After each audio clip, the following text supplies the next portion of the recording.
এত সুন্দর হয়েছে। আপনিও চাইলে ঘরে বসে বাচ্চার জন্য হেলদি পুষ্টি এই সেরেলাক্সটি বানিয়ে নিতে পারেন। ধুয়ে পরিষ্কার করে নিতে হবে আগে, এগুলো সুন্দরভাবে শুকিয়ে নিব। হ্যালো বন্ধুরা, আসসালামু আলাইকুম। সবাই কেমন আছেন? তো এই যে আমি বাবুর জন্য বাসায় হোমমেড সেরেলাক্স বানাবো, সেজন্য কী নিলাম আপনাদেরকে দেখাবো। কারণ বাইরে থেকে কিনে খাওয়ালে তো ওরা দই না কি দেয় পরিষ্কার করে, একটা ভয় থাকে। সেজন্য বাসায় বানাবো, আপনাদেরকে বলে দেই, মাপ বলে দেয়, তাহলে আপনারাও ইজিলি সহজে বানিয়ে নিতে পারবেন বাসায়। তো এই যে এই কাপটা দিয়ে আমি এখানে এক কাপ করে সব কিছু দিয়ে দিয়েছি। এই কাপটা দিয়ে 1 কাপ করে, তাহলে মাপটা সুন্দর মতো হবে। তো এখানে এই যে 1 কাপ পোলাও চাউল নিয়েছি, আর এই যে 1 কাপ মুগ ডাল, আর এখানে নিয়েছি কাজু, কাঠবাদাম, কিশমিশ 1 কাপ। কারণ সব এই 3টা মিক্স করে 1 কাপ নিয়েছি। কারণ কি অনেক সময় দেওয়া যায় বাচ্চাদের পেটে কাজু কিশমিশ এগুলো সয় না, সেজন্য বেশি নেওয়া যাবে না। তো এগুলো মিলে 1 কাপ নিলাম। এখানে 1 কাপ ভুট্টা নিলাম, আর 1 কাপ নিলাম হচ্ছে এই যে বুটের ডাল, আর 1 কাপ মুসুরের ডাল। তো এগুলো দিয়ে আমি মিক্স করে বানাবো, আর পরে খেজুর অ্যাড করবো। তো এগুলো সুন্দর করে একদম এভাবে করে সুন্দর করে ধুয়ে নিতে হবে, কারণ যেহেতু ছোটো বাচ্চা খাবে, না এলে তো ক্ষতি হতে পারে।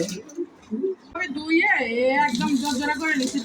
পানির মধ্যে রেখে দিবেন না, তাহলে কিন্তু ফুলে যাবে। আর পানির মধ্যে না রাখলে সুন্দর হবে। এই যে এমন একটা ফুটওয়ালা চাকরির মধ্যে রেখে দিবেন, সুন্দর একদম এই যে জর্জরায় থাকবে ভালো করে ধুয়ে। তো এখন এটার মধ্যে নেড়ে দিব যেন সবগুলো শুকায় যায় সুন্দর করে। এই তো আমি আমার নামাজ পড়া হিজাবের মধ্যে চাল ডালগুলো সব শুকিয়ে নিলাম।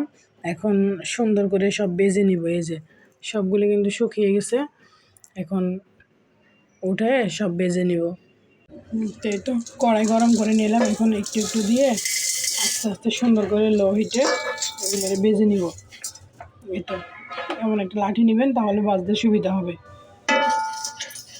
তো বেজে কমপ্লিট করলাম। আস্তে আস্তে অনেক সময় নিয়ে লো হিটে রেখে তারপর আস্তে আস্তে সুন্দর করে ভেজে নিয়েছি। আপনারা এভাবে সুন্দর করে ভেজে নেবেন।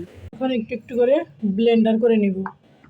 মাশাআল্লাহ, একটু বড়ের মধ্যে আপনাদেরকে ঢেলে দেখে কেমন হয়েছে।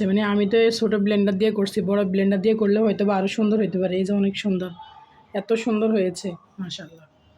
তো আপনিও চাইলে ঘরে বসে এভাবে বাচ্চার জন্য হোমমেড সেরেলাক্স বানাইতে পারেন কম টাকা খরচ করে। যে এত পুষ্টি এটার ভিতরে, আর এত সুন্দর হয় দেখেন মাশাআল্লাহ। এই যে আমি খালি ব্লেন্ডার দিয়ে করছি, এত সুন্দর হয়েছে। যদি ভিডিওটি ভালো লাগে লাইক কমেন্ট শেয়ার করে বন্ধুদেরকে দেখার সুযোগ করে দিবেন।